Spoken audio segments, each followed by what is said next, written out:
My thoughts on Charlie Kirk's death is that it was horrific, insane.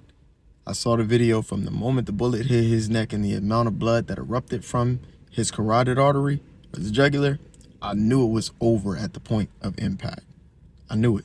And the situation really hits home for me as a content creator who has some fairly polarizing, controversial, and divisive views on phenomena myself. And as a free speech absolutist who believes that the onus and accountability is more on a content consumer to refrain from consuming or avoid watching, engaging in content that they find abrasive, insensitive, or triggering than it is for a content creator to propagate those beliefs or ideas, I will never find it acceptable for someone to lose their life over their opinion. I don't give a fuck how much you disagree with it or how strongly it sets off your neurotic ass tripwires. America was constructed on the exchange and protection of ideas. And anytime you are presented with someone, even if they're in opposition to you, who is articulate, intelligent, and intellectual enough to present new ideas for what they believe and why they believe things should be a certain way, as an intelligent individual yourself, you need to be open and receptive to hearing that person. As a matter of fact, I wouldn't want to hear from any opposition who isn't intelligent enough